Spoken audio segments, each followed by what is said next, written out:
Hello guys, welcome to my Alla Mermaid channel back. Long time no video on my YouTube channel, so excited to see you again guys. Okay, today we are going to talk about the 26 tenses in English, like present simple, past simple, present continuous, and past perfect continuous etc. So let's speak in Mongolian. Одоо бол зөвхөн мэн тэгэхээр өнөөдөр би та бүхэнд ямар бичлэгээр эргэж ирж байна вэ гэхээр 26 цагийн талаар заах болно. Өөрийнхөө мэддэг бага хэсгээс тэгээд та нартай ч гэсэн ер нь мэддэг бүх зүйлээ хуваалцахад бэлэн байна. Тэгээд 26 цагийг яг хүүхдүүд маш хэрэгэлцээд байдаг шүү дээ. Одоо present simple, past simple гэдгээс цааш ингээд яг perfect стэй ч юм уу тийм цагууд дээр багахан confuse хэрэгэлцээнд байгаад байдаг. Тийм болохоор яг тэрийг тайлах үүднээс бас яаж амархан 26 цагийг маш хурднаар цээжилж болох уу, тэгээд ньюс жоохон харцаагаад байна. Яаж ингээд 26 цагийг хаан ч утсан ялгаж салгаж за тэгээд хүмүүстэй харилцахтаа communicate хийхдээ ашиглаж сурах уу гэх зэрэг маш богино хугацаанд бас үнэхээр үр дүнтэй мэдлийг өгөх болно. За тэгээд өнөөдрийнхөө бичлэгтээ хамтаагаарай.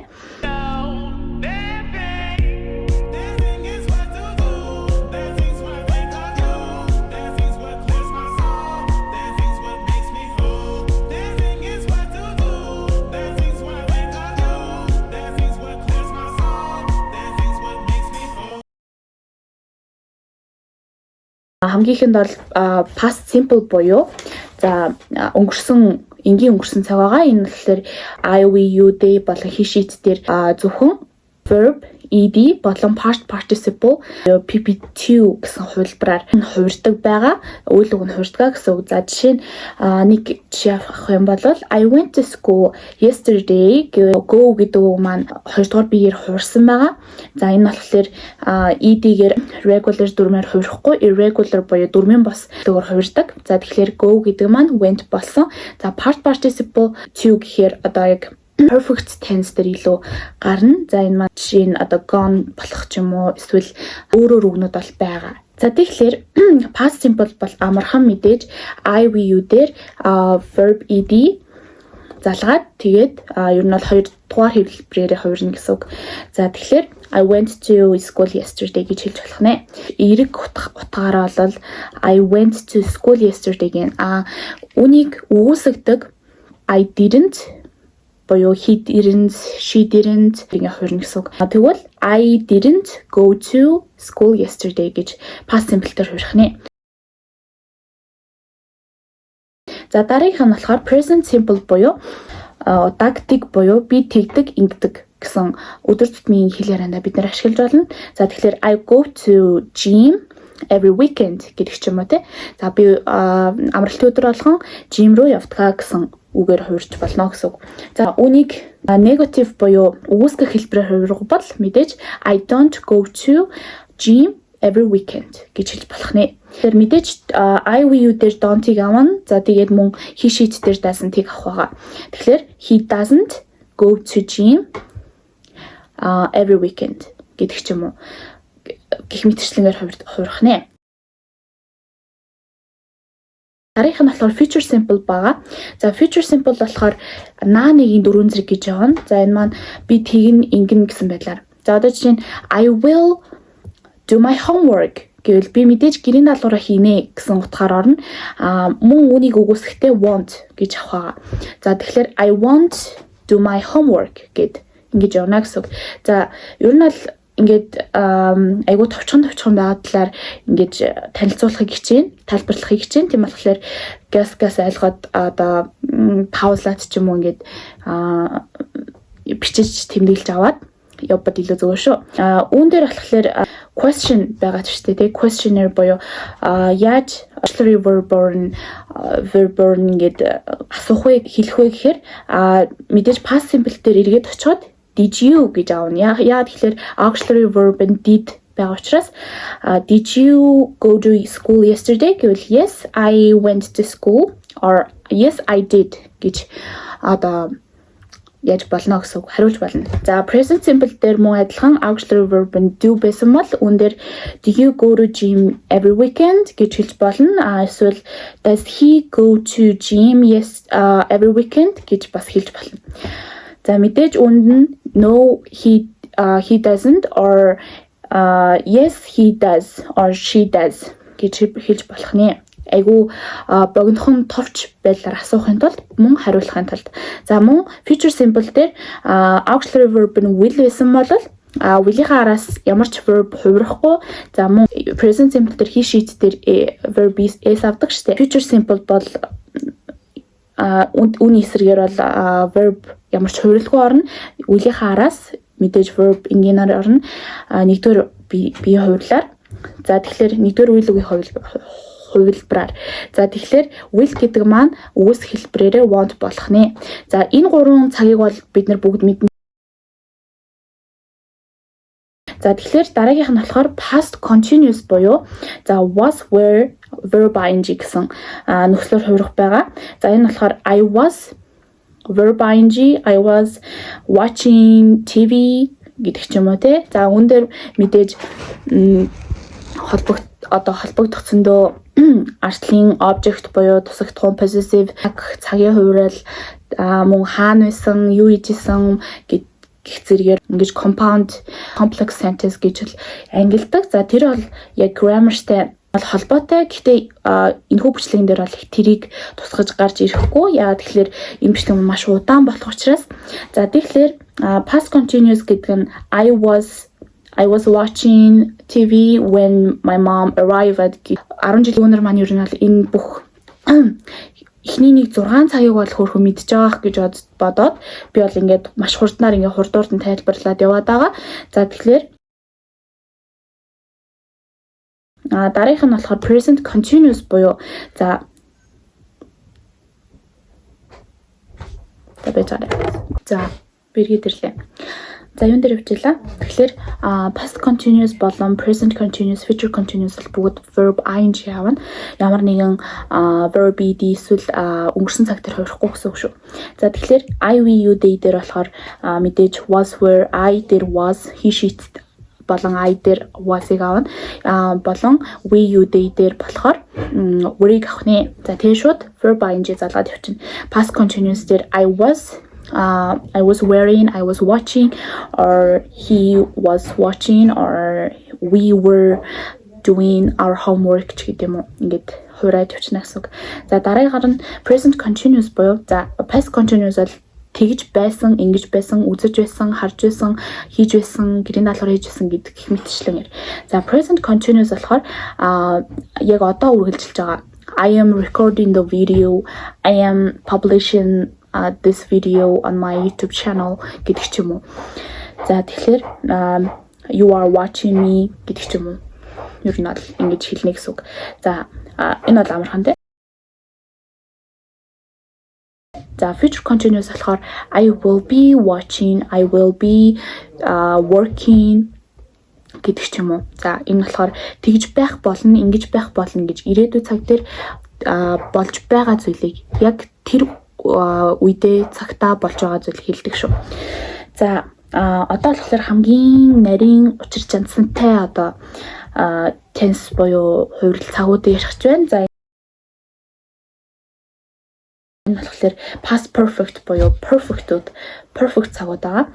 За ерөнхийдөө бол perfect цаг маань бол тэгчихсэн байсан, ингэжчихсэн байгаа, ингэжчихсэн байх болно гэх зэрэгээр чихсэн гэдэг үйлдвэр одоо хувирна гэсэн үг монгол хэл рүү орчуулбал за тэгэхээр I had written his essay or he had written his essay гэвэл тэр эсэхийг биччихсэн байсан. За үүнийг жоохон Америк одоо англи яг бүтэн өгүүлбэрлээ хувиргая гэж бодвол he had written his essay by the time she made the presentation гэдэг юм. За энэ болохоор юу гэж юм гэхээр тэр эмэгтэй presentation тавихаас одоо өмнө тэр цаг хугацаанд ер нь бол тэр эрэгтэй эсээгээ биччихсэн байсан гэдэг өгүүлбэр болж байгаа утгатай. За тэгэхээр энэ бол бас амархан байлаа те. Зөвхөн хадийг аваад тэгээд verb DPP2 гэсэн хувирлаар хуурхны үйлэг маань. За тэгэхээр зөвхөн past perfect-ийг хэдүүлээ had гэдээ аваад үзчихье. Тэгэнгүүт present perfect-ийн тэгвэл юу болох вэ? Have has болно гэсэн үг. За мэдээж I, we, you, they дээр have-ийг he, she дээр has-ийг авах нэ. Тэгэхээр I have written my essay гэдэг юм уу. За би эсээгээ биччихсэн байсан. Биччихсэн байгаа гэж хэлэх нь шүү дээ. Байсан нь болохоор past perfect гэсэн үг. Одоо биччихсэн байгаа гэж хэлэхээр бол би I had written my essay гэж хэлэх нэ.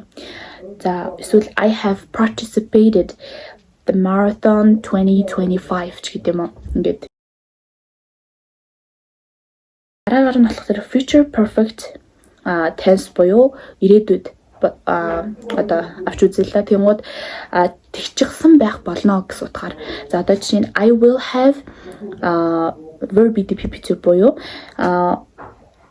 I will have gone by 8 AM tomorrow гэдэг ч юм уу. Би маргааш өглөөний 8 цаг гэхэд явчихсан байх болно гэсэн одоо утгаар орно гэсэн үг. За яг эдгээр өгүүлбэрийг Америк native хүнтэй ярьж байхдаа ашиглах бол одоо илүү чиний англиний төвшин сайн байна, тэ академик мэдлэг чинь өндөр байна гэсэн одоо ойлголтыг өгч байдаг. Тийм болохоор эдгээр өгүүлбэрийг бол ашиглах хэрэгтэй шүү. Ялангуяа энэ perfect-тэй өгүүлбэрүүдийг бол мартахгүйгээр за өөрийнхөө тархин дотроо ч юм уу дэвтэр дээр сайн бичиж буулгаж аваарай. Perfect tense-үүд дээр бол auxiliary verb нь had болон have байсан. Тэгэхээр have you participated гэж асуух нь. За хэрвээ negative болохоор бол haven't хийнэ, hadn't хийнэ, had you гэдэг ч юм уу. Тэгээ дандаа had-ийн араас дандаа verb DPP2 буюу үйл үг маань бол 2 дугаар биеэрээ болон regular буюу дөрмийн аргаараа хуурна гэсэн үг. За одоо жишээ нь have you written had he written гэдэг юм уу. Ингээд яг auxiliary verb нь ямар нэг тэр үгээрээ асуух өгүүлбэрт буюу одоо богинохон асуух өгүүлбэрт хувирна гэсэн үг шүү. За энэ бол амархан байх гэж бодож байна. За дараагийнх нь past perfect continuous буюу одоо I had been verb ing гэсэн одоо зүйлээр ингэж өөрчлөгдөх гэсэн үг. Яагаад тэгэхээр past perfect continuous гэдэг маань одоо өнгөрсөнд болчихсон хэдий ч үргэлжлээд явж байгаа. За энэ нь болохоор сар сэрийн дөрвөн зэрэг буюу тэгсээр байсан гэсэн утгаар орно шүү. I had been working, I had been studying гэдэг юм уу. Ингээд би тэгсээр байсан. За энэ дээр болохоор яг нөгөө артлынх нь дэмжиж буй compound болон complex өгүүлбэрүүдэд бол маш их хэрэгтэй байдаг энэ цагт. Тэгэхээр I had been working since 1991 to 2000 ч гэдэг юм уу. Тэгэхээр яг нөгөө би 1991 оноос 2000 он хүртэл ажилласаар байсан гэсэн утгатай өгүүлбэр гарч байгаа гэсэн үг шүү дээ. За тэгэнгүүт мэдээж I, we, you, they, he, she, it дээр бол ялгаагүй хадаа авна. Ямар нэг have has гэж хувирахгүй яа тэгэхээр энэ чинь past perfect continuous болохоор за continuous байна гэхээр ер нь бол verb ing явах хэрэгтэй шүү. Perfect байна гэвэл дандаа ер нь бол have чихсэн байсан, ингэсэн чихсэн одоо бүр яг төгс дуусчихсан гэсэн утгаар орох байгаа. Past гэнгүүт мэдээж шууд ойлгонгууд тэгчихсэн байсан, ингэчихсэн байсан, ингэчихсаар байсан ч гэдэг юм уу. Ингээд жоохон complicated болоод ирнэ. Жоохон тийм. Гэхдээ ер нь бол бүхлээр нь ингээд ойлгочвол толгоноос гардаггүй байхгүй юу? За дараагийнх нь болохоор present perfect continuous гэж байгаа. Мэдээж I have, we have, you have, they have гэж орно. Мөн he, she, it дээр has-ыг авна. Auxiliary мэдээж has болно. Гэхдээ хамгийн санах ёстой зүйл нь being ороод ирж байгаа. I have been, he has been гэж орно гэсэн үг. Тэгээд мэдээж continuous учраас verb ing орох нэ. I have been reading. She has been reading for 2 hours гэдэг юм уу. За энэ нь болохоор юу гэсэн үг вэ гэхээр тэр одоо 2 цагийн турш уншсаар л байна гэсэн өгүүлбэр болчихж байгаа гэсэн үг. Тэгэхээр ер нь бол яг ингээд present perfect continuous чинь нэрэ verb ing юм байна. За perfect гингууд had have has hadтэй юм байна. Present гингууд ер нь л одоо юм байна гэсэн шууд ойлголт бууж өрөх хэрэгтэй шүү. За дараагийнх нь future perfect continuous гэж байгаа. За тэгвэл I will have been working. Хинэдэ те I will have been studying. I will have been traveling around the world гэдэг юм уу. Би аялсаар байх болно. Би сурсаар байх болно. Би ажилласаар байх болно гэдэг монгол хэлний энэ өгүүлбэрт future perfect continuous гэсэн цаг хэрэгтэй болох нь шүү. За энийг бас сайн санаад авах хэрэгтэй. Ер нь бол ингээд бүх цагуудаа Twitter дээр бичээд тэг ингээд хүснэгтлээд үзчихвэл бас айгүй хэрэгтэй. За дараа болохоор бид энэ дээр бүх одоо материалыг ингээд оруулна. Тэгээд та нар ч гэсэн Twitter дээр тэмдэглээд тэгээд өөрийнхөө ингээд би өмнө нь үгийг мартагдахааргүй зэжлэх харга гэсэн бичлэгэн дээр хэлжсэн. Тийм яг тэр шиг ингээд буулгаад авах хэрэгтэй шүү. За аль болох энэ 26 цагийг маш хурднаар тайлбарлахыг хичээж байгаа учраас та бүхэн маань намайг ойлгоорой. Хурдан ярьж байгаа бол жоохон ойлгомжгүй юм уу? Бид юм хайпаад юм стопаад яриад байгаа юм шүү. За бид нөхөд их хичээж байгаа ч. Дараагийнх нь болохоор past future simple гэн эхлээд хэдүүлээ past future simple гэдгийг яг ойлгоод авчих гэсэн үг.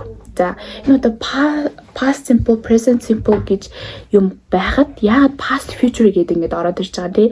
Ингээ өнгөрсөн ирээдүй гэхээр одоо ямар утгатай ингэж ойлгогдчих магадгүй. Гэтэ энэ маань бол яг ирээдүйд тий өнгөрсний ирээдүй гэсэн утгаар орно гэсэн үг.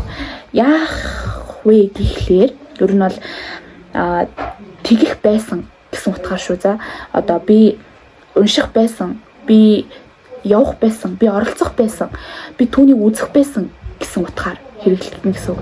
За мэдээж past future simple-ийг эхлээд тайлбарлахад subject буюу I, we, you, they, he, she, it дээр would-ийг авна гэсэн үг. За тэгээд араас нь verb хувирлахгүйгээр he would, we would improve гэж хэлж болно гэсэн үг. Бид тэгвэл сайжрах байсан юм. Би сайжрах байсан юм. Бид сайжрах байсан юм гэсэн утгаар хэрэглэгдэнэ гэсэн. За дараагийнх нь болохоор энэ гэрэл жоохон муу шиг байдаг юм. За би нөгөө гэлэн гэсэн.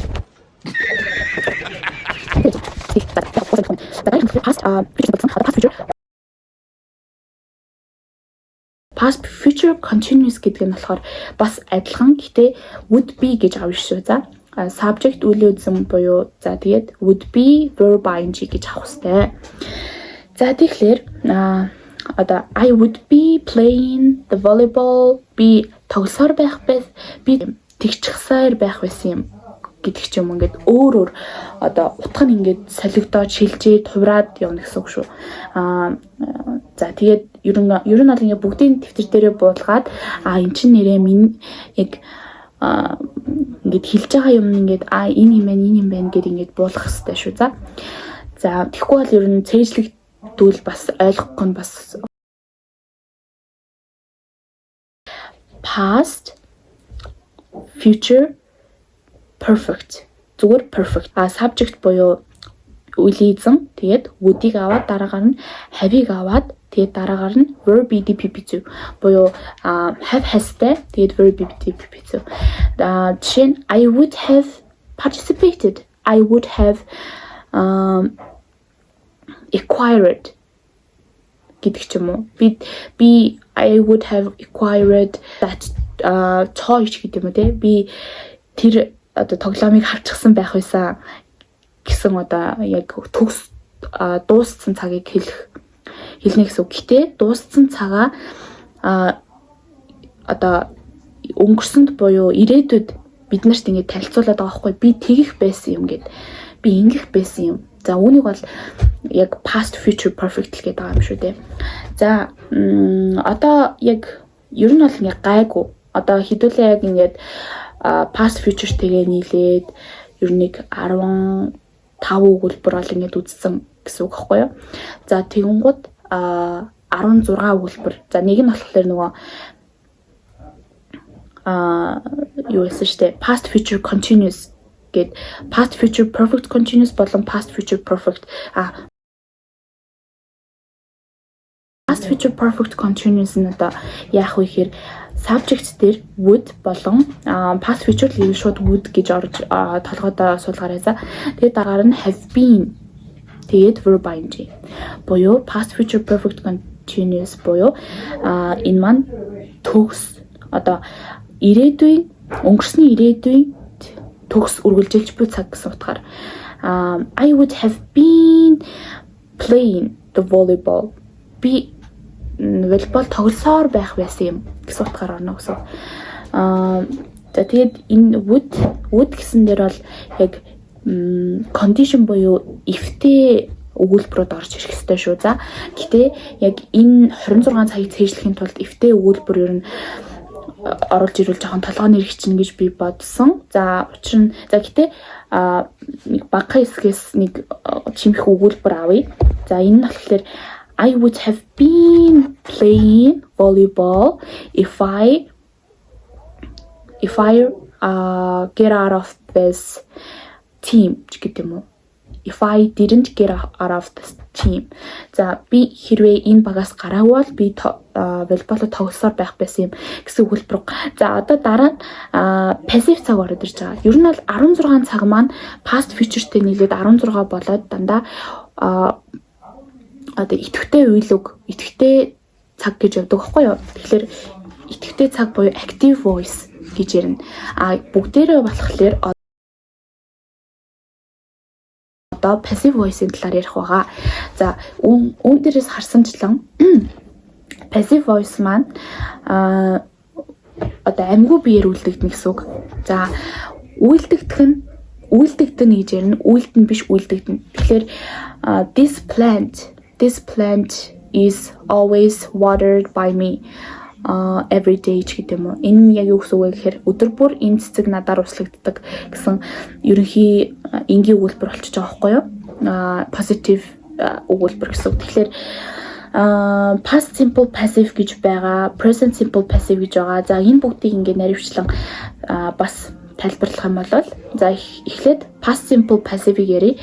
Энэ болохоор I was verb DPP2 буюу he was verb DPP2 буюу за үн дээр нэг жишээ авбал he was asked тэр асуугдсан he was asked by interview she was asked by interview гэсэн утгаар тэр одоо interviewer хэмээн he was asked by the interviewer MNB Mongolian National Broadcasters interviewer за MNB-ийн сэтгүүлчээр тэр асуугдсан гэж одоо утгаар илэрхийлэгдэх гэсэн үг. Тэгэхээр past simple passive бол аюу амархан, present simple ч гэсэн адилхан, future simple ч гэсэн адилхан.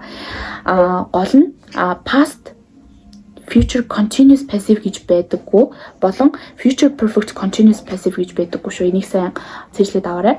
За present simple passive нь болохоор мөн am is are дээр verb DPP зүгээр хуурна гэсэн үг. I am одоо саяны нөгөө тэгдэг одоо тэр одоо the саяны plant буюу ургамал дээр авъя л да. This plant is always watered by me.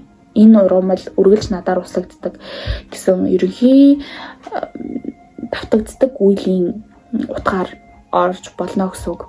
Тэгээ та нар одоо өдөр бүр хийдэг зүйл чи юу вэ? Мэдээж хоол унд одоо эдэн одоо хийвдэг чинь гэрийн даалгавраа хийн, ном уншин ч гэдэг юм уу. Иймэрхүү үгнүүдийг пассиваар хэлж болох нэ. За хамгийн гол нь пассиваар хэлдэг энэ үгнүүд бол одоо ямар нэгэн passage дээр ч юм уу reading passage эсвэл ихүүд дээр newspaper-ийн одоо сонин сэтгүүлийн юм нийтлэл дээр гол гэсэн юмнуудаа пассиваар илэрхийлээ бичдэг шүү. За англи одоо нийтлэл дээр.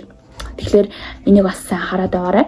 Ер нь чиний ингээд IELTS өгөхт ч юм уу ингээд ойлгох хэвээр, тунгаах хэвээр, дахиж бодолцох хэвээр маш сайн одоо гол утга учир нь яг тэр passive voice доор бичигдсэн өгүүлбэртэй оршдог шүү. За present simple passive бол нэг иймэрхүү, future simple passive нь will be verb DPP явна.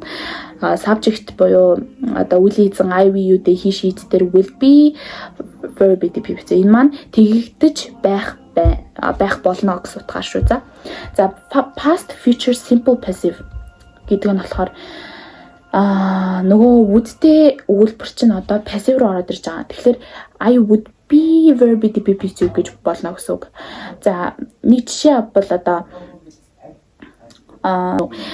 high heels would be worn by me if I participate concert гэдэг юм уу. Ойлгож байгаа зү тэ. Тэгэхээр хэрвээ би концертанд оролцсон бол би тэр өндөр өсөлтөг өмсөх байсан гэсэн утгаар орно гэсэн үг. За ийм мэтчлэнгээр цагууд маань хувирна. За present continuous passive болохоор subject дээр aims are being аваад тэгээд verb DPP зүгээр хувирна. Present continuous-ийн active-ийг та нар бүгд мэдж байгаа. I am doing my homework, I am recording this video гэдэг ч юм уу ингэж хэлж байгаа бол present continuous passive нь болохоор I am being this video is being recorded by me right now гэж хэлж болно. Энэ маань болохоор present continuous passive шүү. Passive гэхээр ер нь бол verb DPP зүй дандаа хуурах хэрэгтэй. Went гэд одоо go, went, gone гэдэг гурван хурлаа байгаа шүү дээ. Тэрний go гэдэг нь мэдээж present simple, went гэдэг нь past simple. За тэгээд verb DPP зүй буюу gone-аар хувирна гэсэн үг. За жишээ нь for example my brother is being gone гэх юм одоо ямар ч байсан манай дүү ингээд надаар одоо being gone to his kindergarten with me гэдэг юм уу. Надтай хамт тэр ингээд өөрөө хүсэхгүйгээр ингээд явдгаа гэж өгүүлбэр гаргах гэдэг байгаа байхгүй. Гэхдээ яг үүн дээр болохоор modal verbs юм уу гэж зөндөл хувирлаад байгаа. Гэхдээ бол жишээ нь та нар ойлгож байгаа үстэй тийм ингээд жишээгээр ярьж байгаа шүү. Тэрнээс яг 100% зөв өгүүлбэр гэсэн үг бол бас биш заяа сайн өгүүлбэр нь. За тэгээд дараагийнх нь past perfect passive буюу subject had been verb DPP зүй болно гэсэн үг. Past perfect passive гэхээр мэдээж түрүүний ярьсанчлаа had been аваад verb DPP зүйс had аваад verb DPP зүйс шүү дээ. Active нь past perfect тиймүүд энэ дэр been ороод ирж байгаа гэсэн үг. She had been this pen had been written by me. This pen had been written by me. Энэ үзэг надаар ингээд бичигдсэн байсан гэсэн өгүүлбэр болох гэдэг байгаа байхгүй. За тэгээ past continuous passive болохоор subject буюу aim одоо he she it дээр was тэгээд I we you дээр I he she it дээр was тэгээд we you they дээр were гав шүү. За энэ дээр болохоор past continuous passive нь мөн active тайгаа төстэй гэхдээ being аваад verb DPP зүгээр хуурна гэсэн үг. Байсан гэдэг үг байгаа шүү дээ. Тэгмүүд тэгэгдэж байсан гэсэн өгүүлбэр шүү. За дараагийнх нь present perfect passive буюу subject буюу үйл эзэн дээр have has been verb DPP зүгээр хуурна гэсэн үг. Subject буюу I, we, you, they дээр have-ийг за he, she дээр has. За тэгээд араас нь verb DPP зүйн урд дандаа been байх ёстой. Ер нь present perfect, past perfect тэ ингээд явна гэсэн үг шүү. За мөн юу лээ past future perfect continuous гэсэн юм дээр. За continuous гэхээр ер нь verb ing дандаа авна гэсэн үг. За perfect гэхийн гоо дандаа have been, have, has, had ороод ирнэ гэсэн үг. За тэгээ passive болонгууд ерөнхийдөө been гэсэн auxiliary verb нэмэгдэнэ гэсэн үг гэд ойлгох гэнэ шүү. За present perfect passive буюу subject дээр have, has been, will be, did, be зүү. За future perfect passive болоод эренгүүд subject дээр would-ийг аваад future perfect passive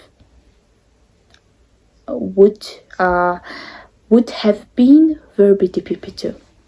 Энэ дээр нөгөө past future perfect юм биш үү заяа. Зөвхөн past future perfect дээр passive дээр болохоор would-ийг мэдээж аваад дараа нь have been, will be, did, be зүү. Энээр мөн л адилхан perfect-ийн гууд have been болоод ирж байгаа. За future гэсэн болохоор past future гэсэн болохоор would-ийг авч байгаа. За passive гэсэн болохоор will be, did, be зүү буюу үйл үг нь 2 дугаар хэлбэрээр хуурна гэсэн үг. За ерөнхийдөө бол ингээд миний өнөөдрийн маань бичлэг үн хүрээд өндөрлөж байна. За тэгээд бүх ер нь яг энэ 26 цагийг бүгдийг ингээд цээжилж авъя. Дахиад ингээд мартахгүй ингээд явъя гэвэл Quizlet гэдэг аппликейшнийг татаарай. Quizlet дээр ингээд өөрийнхөө сая бүгдийг тэмдэглэж авсан бүх зүйлийг ингээд туулаад бичиж чинь. Тэгээд дараагаар нь flashcard юм уу ингээд өөрийнхөө чадах чинээгээр ингээд өдөрт нэг 20-20-30 минут ч юм уу ингээд ажиллаад байвал ер нь 26 цаг маш амархан толгойд нүдлэгдчихдэг. За өмнө нь би ингээд нэг юунд явчихсан байхгүй юу? Сургалтанд явчихсан англиний. Тэгээд тэр сургалтанд маань манай багш 26 цагийг бүгдийг ингээд мэдэж ирээрээ ингээд ягаарэ. Ингээд цээжилж ирээрээ гэсэн. Гэтэ би анхны яг өдрөө ерөөсөө цээжлэг очсон байхгүй. Тэгсэн чинь багш намайг чи ингээд сайн цээжлэх хэвээр ингээд энэ бол ингээд нүдлэгдчихтэй маа гэд. Тэгээд ерөнхийдөө бол надаас өөр нэг охин нэг банд ч үлээ нэг банд гинэ нэг хөвгүүн айгу мундаг яриад байсан. Тэгээд би дараа нь яг тэр хүн шиг ингээд болох юм байна. Одоо айгу хурам зэрэг авсахгүй юу? Ер нь яагаад тэр хүн мэдээд тахад би ингээд мэддэггүй гэсэн урам зэргийг аваад тэгээд яг тэр оройн би бүр амар бэлдээд тэр Quizlet дээр бэлдээл өөрөө ингээд нөгөө дарж мараад ингээд хууж бичдэг штэ. Одоо саяны бүх ингээд бичсэн юм маань ингээд харагдчихээн. Тийм гэж жагаад ингээд бичээл ингэж биччихсэн. Тэгээд тэгсний эцэст би дараа нь маргааш өдөр нь яг ангийнхнаасаа хамгийн ихэнд би гараад ингээд тайлбарлажсэн байхгүй юу. За тэгээд өнөөдрийн маань бичлэг бол бас айгу богино бичлэг хийж гисэн чинь тайлбарласараад бас нэлээд урт болчихлоо. Гэхдээ яг та нар ингээд өөрийнхөө хүссэн хэмжээгээр англи хэл ингээд сураад яваад байгаарай. Тэгээ миний өмнө ч гэсэн хэлжсэн үг мартах хааргүй цээжлэх аргыг сайн ер нь өөртөө тусгаж аваарай. За тэгээ өнөөдрийнхөө бичлэгтээ хамт байсан баярлалаа. Дараагийн бичлэгээр уулзцай. Түр баяртай. За тэгээ ямар англи хэлний бас өгүүлбэр бас мэдэж авмаар байх ч юм уу асуух зүйл байвал доор комментод үлдээгээрэй. За тэгээ бай бай.